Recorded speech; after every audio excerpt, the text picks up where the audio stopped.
अध्यात्म पथ पर इस भारत भूमि में अनेकों अनेकों संत महापुरुष, बुद्ध पुरुष, जिन पुरुष, ज्ञानी, भक्त, योगी प्रकट होते रहे हैं। यहाँ तरह तरह की विचारधाराएं, अलग अलग आयामों के शास्त्र प्रकट हुए हैं। ज्ञान मार्ग, विज्ञान मार्ग, इन विषयों पर जैन मत पहले से ही चला आ रहा था। सांख्य योग पहले से ही प्रचलित था और समाज में कुछ अंधविश्वास, भटकाव प्रकट हो गए थे। उस समय एक नई ज्योति प्रकट हुई। गौतम बुद्ध भगवान, तथागत बुद्ध। क्योंकि बुद्ध के टाइम में भी बहुत सारे अंधविश्वास हो गए थे। हालांकि बौद्ध धर्म जब शंकराचार्य जी के टाइम तक गया, तब खुद बौद्ध धर्म में बहुत सारे अंधविश्वास, व्याभिचार पैदा हो गए थे। इसलिए तो वो भारत भूमि से बाहर हो गया था। अब ये समय का चक्कर है कि नई नई विचारधाराएं पैदा होती हैं, फिर उसमें कम लेवल के लोग घुस जाते हैं, फिर वो विचारधारा भ्रष्ट हो जाती है।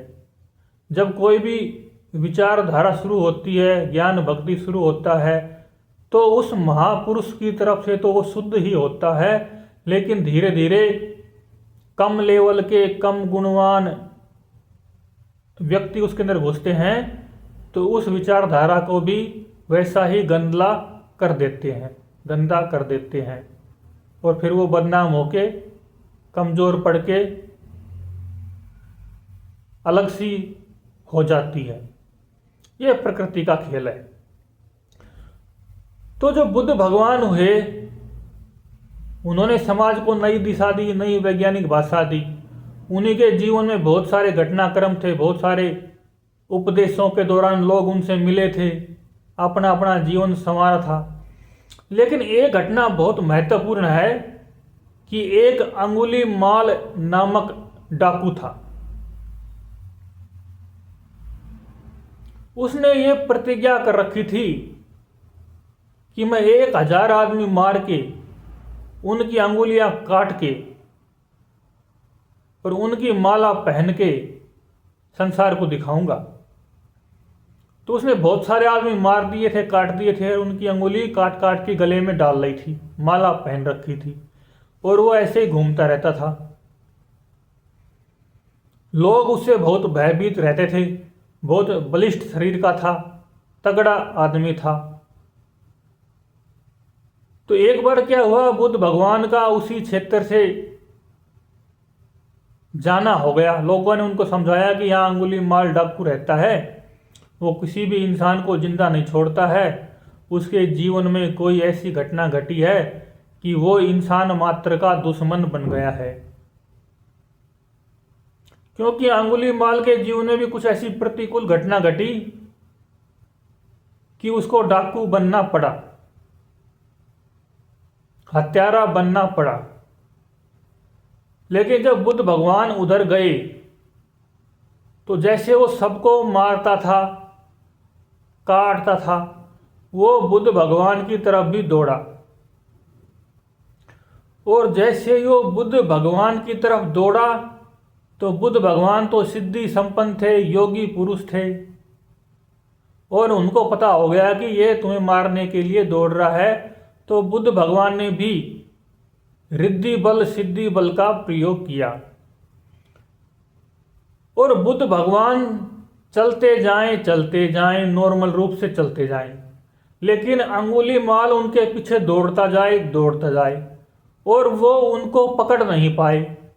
अंगुलीमाल दौड़ रहा है, बुद्ध भगवान उस जंगल के रास्ते पर चल रहे हैं, लेकिन दौड़ता हुआ अंगुलीमाल नॉर्मल रूप से चलते हुए बुद्ध भगवान को पकड़ नहीं पा रहा।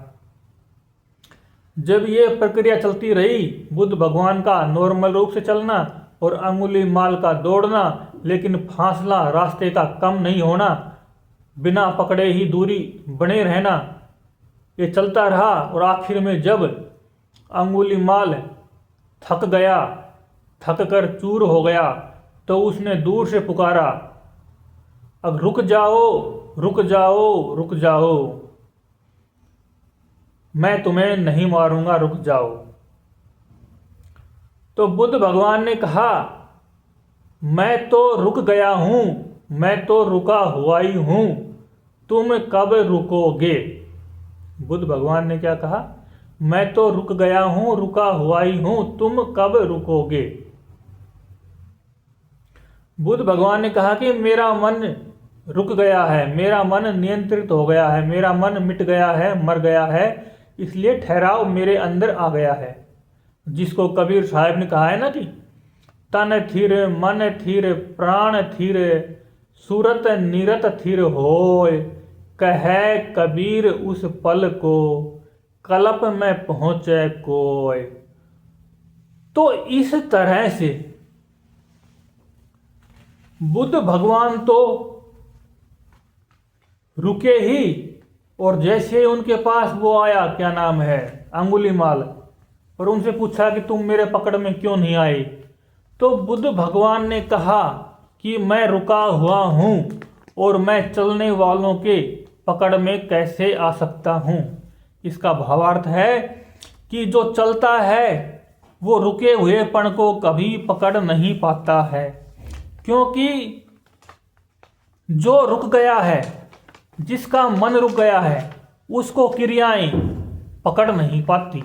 स्थिरता को कोई भी क्रिया पकड़ नहीं पाती, ज्ञान को कोई भी अज्ञान पकड़ नहीं पाता, अहिंसा को कोई भी हिंसा पकड़ नहीं पाती। तो इस तरह से जब अंगुलीमाल को बोध हुआ कि ये रुके हुए हैं और मैं चंचल हूं, तो उनको अपने अज्ञान का भी बोध हुआ। एक बुद्ध पुरुष के पास, एक संत के पास आने से उसका हृदय परिवर्तन भी हुआ। उसने समझाया, बुद्ध भगवान ने समझाया कि तुम इतने दौड़ रहे हो, इतने लोगों को मार रहे हो, इससे तुम्हें कुछ फायदा होगा या उनको कुछ हो रहा है तो बताओ। अब सबको पता है कि जिसके घर से, परिवार से कोई मरता है या कोई आदमी खुद हिंसा का शिकार होता है तो वो कितना दुखी होता है। तो अंगुलीमाल का समय आया और अंगुलीमाल का जीवन परिवर्तित हो गया और वो बुद्ध भगवान के भिक्षु सन्यासी बन गए और उनके साथ रहने लग गए। तो जो ज्ञान का फल है वो भीतर की स्थिरता है, रुकनापन है। और संसार में जो भी कुछ राग द्वेष पैदा होते हैं वो प्रतिकार से, विरोध से होते हैं, क्योंकि जब इंसान को राग द्वेष होता है और वो राग द्वेष बहुत ज़्यादा बढ़ जाता है तो वो हिंसा का रूप ले लेता है और उस हिंसा में जीव चंचल हो जाता है और वो खुद भी दुखी होता है, दूसरों को भी दुखी करता है। लेकिन जैसे ही वो सहजता में आता है, सरलता में आता है, उसको खुद को अपने सुख का पता लगता है, फिर वो खुद भी दूसरों के सुख को बढ़ाने में मदद कर सकता है। जैसे बुद्ध भगवान ज्ञान प्राप्ति के बाद सुखी हो गए, परम सुख, परम शांति को प्राप्त कर लिया, फिर वे भी उस परम सुख शांति को बांटने के लिए संसार व्यवहार में घूमने फिरने लग गए। फिर बाद में क्या हुआ कि जो अंगुलीमाल था वो एक अच्छा बौद्ध भिक्षु बन गया और जब राजा प्रसेनजीत को पता चला कि वो बौद्ध भिक्षु बन गया है जो कभी नामी हत्यारा था, तो वो बुद्ध भगवान से पूछने आए कि वो कैसे हुआ। तो बुद्ध भगवान ने उनको खड़ा किया और उनसे कुछ उपदेश दिलवाए और बताया कि तुमने पहले क्या महसूस किया और अब क्या महसूस कर रहे हो। तो राजा प्रसेनजीत ने तो उसको पहचाना ही नहीं कि ये वही अंगुलीमाल डाकू है, और वो उसको देखकर आश्चर्यचकित हो गई। फिर प्रसन्नजीत राजा ने उसको मारने के लिए जो इनाम रखे हुए थे, जो विशेष आग्रह था, उन सबको छोड़ दिया, क्योंकि वो अब एक बौद्ध भिक्षु बन चुका था, उसका पुनर्जन्म हो गया था। लेकिन जब वो भिक्षा मांगने जाया करता था तो कई बार उसको लोग पहचान लिया करते थे, और लोग उनको पहचान लिया करते थे तो उनको बदला निकालने के लिए मारते भी थे, पत्थर मारते, डंडा मारते। जब वो डाकू था तो सब लोग उससे डरते थे, लेकिन जब वो एक बौद्ध भिक्षु बनकर संसार व्यवहार में भिक्षा मांगने जाया करता तो लोगों को पता हो गया था कि अब ये कुछ नहीं कहने वाला, तो लोग उसको पिछली भावनाओं की वजह से मारते थे। जैसे कि एक सांप वाली कहानी भी है ना, कि एक सांप था, वो लोगों को बहुत परेशान किया करता था, और वहाँ के लोग उससे बहुत परेशान हो गए थे। तो वहाँ पे कोई सिद्ध साधु सन्यासी आए, लोगों ने कहा कि ये सांप लोगों को बहुत परेशान करता है, आप कुछ करिए। तो उस साधु सन्यासी ने उस सांप को उपदेश दिया कि तुम लोगों को क्यों परेशान करते हो, इनको परेशान मत किया करो, शांत रहा करो। तो उस सांप ने उस साधु सन्यासी के शब्द ज्यों के त्यों पकड़ लिए, और वो किसी को कुछ भी नहीं कहता, वो शांति से रहने लग गया। लेकिन वो जब शांति से रहने लग गया सांप, तो शरारती बच्चे, शरारती लोग उसको परेशान करने लग गए। क्यों? पहले तो सब लोग उससे डरते थे, जब उनको पता हो गया कि ये सांप किसी को कुछ नहीं कह सकता, किसी को डसेगा नहीं, ये वचन में बंध गया है, साधु सन्यासी जी ने इसको समझाया, ज्ञान दिया, तो अब ये किसी को परेशान नहीं करेगा क्योंकि ये अहिंसक हो गया है। तो बच्चे लोग, शरारती लोग उसके साथ खेल करते, उसको उठाते, फेंकते, पकड़ते, मरोड़ते, कहीं बांधते, उसको गोल गोल मोड़ के किसी चीज़ से, किसी वस्तु से बांध दिया करते थे। तो वो सांप बेचारा परेशान होने लग गया, दुखी रहने लग गया, और धीरे धीरे लोगों ने उसका बुरा हाल कर दिया, उसके शरीर में घाव तक होने लग गए। फिर जब काफ़ी टाइम हो गया परेशान होते हुए, तो एक दिन फिर से वही साधु सन्यासी जी आए और उनको समझाया। नहीं, उनको सांप ने निवेदन किया कि मैं आपका वचन नहीं रख सकता, कृपया आप मुझे अपने वचन से मुक्त कर दीजिए, क्योंकि लोग मेरे को बहुत परेशान करते हैं। जब मैं खतरनाक रूप में दिखाई देता था, खतरनाक था, लोगों को मार दिया करता था, डस लिया करता था, तो लोग मेरे से डरते थे, दूर रहते थे, लेकिन अब सब मेरे को परेशान करने लग गए हैं। तो साधु जी ने कहा, सन्यासी जी ने कहा कि मैंने आपसे ये नहीं कहा था कि तुम अपनी सुरक्षा के लिए फुफकार करना बंद कर दो, लेकिन तुमने फुफकार करना भी बंद कर दिया। आप किसी को नुकसान मत पहुंचाओ, लेकिन आपकी जब आत्म सुरक्षा की बात हो तो उसका सामना करने की तैयारी भी रखो। फिर उसके बाद सांप ने मध्यम मार्ग अपना लिया। इसी को तो बुद्ध ने कहा मध्यम मार्ग, कि किसी भी अति में मत जाओ, जैसी परिस्थितियां बने उसी के अनुसार अपने को तैयार रखो, न दूसरे का नुकसान पहुंचाओ, न खुद का नुकसान पहुंचाओ। लेकिन कई बार क्या होता है कि मन किसी अति में चला जाता है, किसी दुर्भावना से, किसी राग द्वेष से, जैसे अंगुलीमाल के साथ हुआ था। फिर बाद में लोगों ने भी अंगुलीमाल के साथ वो ही करना शुरू किया, वो ही बदले की भावना उनके अंदर जाग गई। जब अंगुलीमाल ने प्रतिकार शुरू किया, सहनशीलता अपनाई, तो लोगों ने उनका प्रतिकार शुरू कर दिया। लेकिन अंगुलीमाल पूर्ण साधु सन्यासी सहनशील बन गए थे, एक बौद्ध भिक्षु के नियम में आ गए थे, और नियम था भिक्षा के लिए जरूर जाना, भिक्षा के लिए जाना ही पड़ेगा, यह भी एक बौद्ध भिक्षु का जीवन का परम नियम। तो वो रोज भिक्षा के लिए जाया करते थे। तो एक दिन उनको ऐसी जगह पे जाना हुआ जहां उनके बहुत सारे विरोधी थे, जिनके रिश्ते नातों को, परिवार वालों को, भाई को, माँ बाप को, किसी को अंगुलीमाल डाकू ने मार दिया था। तो उन लोगों ने जब उस बौद्ध भिक्षु को पहचाना कि जो कभी अंगुलीमाल डाकू हुआ करता था, उसने ही हमारे किसी प्रियजन को, रिश्तेदार को मारा है, तो उन्होंने उसके ऊपर, भिक्षु के ऊपर, जो पहले अंगुलीमाल डाकू था, पत्थरों की बौछार कर दी। फिर बाद में जब वो घायल हो गया तो उसको डंडों से पीटा गया, और ऐसा करते करते वो मरणासन हो गए। जब वो मरणासन हो गए तो बुद्ध भगवान उनसे मिलने के लिए आए और पूछा, अब तुम्हारे मन की क्या स्थिति है? क्योंकि लोग तुम्हें मार रहे हैं, तुम्हारा प्रतिकार कर रहे हैं, तो तुम्हारा मन अब क्या, कैसा महसूस कर रहा है? तो अंगुलीमाल डाकू जो था, जो बौद्ध भिक्षु हो गया था, उसने बुद्ध भगवान के ज्ञान को पूर्णता से हजम किया था। क्योंकि जब वो पूर्ण हिंसक था तो पूरा हिंसा में उतर गया था, उसने हिंसा को पूर्ण रूप से धारण कर लिया था। लेकिन जैसे ही वो बुद्ध भगवान के संपर्क में आया तो बुद्ध भगवान के वचनों को भी पूर्णता से अपने हृदय में धारण कर लिया था, उन वचनों को पी गया था। मतलब कईयों में ऐसा गुण होता है जो किसी क्षेत्र में जाते हैं तो वो पूर्णता से ही उसमें डूब जाते हैं। तो ये गुण अंगुलीमाल डाकू में भी था। जब वो गलत दिशा में थे तो गलत भी पूरे ही थे, जब वो सही दिशा में आए तो सही में भी वो पूरे के पूरे डूब गए।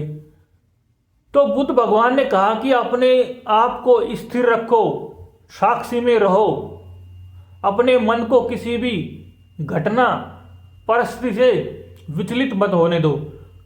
तो उन्होंने, जो पहले अंगुलीमाल डाकू थे, जब वो बौद्ध भिक्षु बने तो अपने मन को पूर्ण स्थिर कर लिया, किसी भी घटना, परिस्थिति से अपने मन को विचलित नहीं होने दिया और अपने मन को शांत ही रखा। जब आखिरी में उनको पत्थर मारे गए, डंडे मारे गए, शरीर मरणासन हो गया, तब भी उनके मन में विचलित होने की रेखा नहीं आई। उनका मन बिल्कुल भी विचलित नहीं रहा, अपने साक्षी भाव में, अपने अवलोकन की अवस्था में ही ठहर गए और उन विचारों से प्रभावित नहीं रहे। सारे विचार, सारी घटना, परिस्थितियां, सब कुछ उनको कोई भी प्रभावित नहीं कर सकी। जब मन घटना, परिस्थिति, व्यक्तियों से अप्रभावित हो जाता है तो वो राग द्वेष रहित हो जाता है, और राग द्वेष रहित होते ही, साक्षी भाव में होते ही, सजगता में आते ही वो तथागत की ओर मुड़ जाता है और वो प्रकृति को ज्यों का त्यों महसूस कर लेता है, बाहर की प्रकृति को भी, भीतर की प्रकृति को भी। और उसका मन उस समय पूर्ण शांत था, स्थिर था, किसी के प्रति, मारने वालों के प्रति भी कोई राग द्वेष नहीं था, इतनी शांति थी। और उस क्षण बुद्ध भगवान की उपस्थिति में वो घायल शरीर था, उसके प्राण छूट गए। फिर बुद्ध भगवान ने कहा, इस भिक्षु ने एकदम प्रतिकूल परिस्थिति से आकर शांति में अपने आप को स्थिर किया, ठहराया, और इसने पूर्ण शांति प्राप्त कर ली, साक्षी में स्थित हो गया। इसका दोबारा जन्म होने की संभावना नहीं है, क्योंकि जिसने इतने इतने हिंसाएं की हो और वो भी इतनी शुद्ध अवस्था में ठहर जाए, स्थिर हो जाए, ये तो बहुत कठिन लगता है। लेकिन अंगुलीमाल का संकल्प था कि ये संसार सपने की तरह है, जैसे वेदांत के शास्त्रों में कहा है ना, संसार सपने की तरह है। जब चेतना स्थिर हो जाती है तो उसके सपने टूट जाते हैं, छूट जाते हैं, वो सपनों से मुक्त हो जाती है, पूर्ण संकल्प विकल्प रहित हो जाती हैं। तो ऐसे ही अंगुलीमाल डाकू बौद्ध भिक्षु बना और वो सौपन रहित अवस्था में, राग द्वेष रहित स्थिति में ठहर गया और वहीं उसका पूर्ण कल्याण हो गया।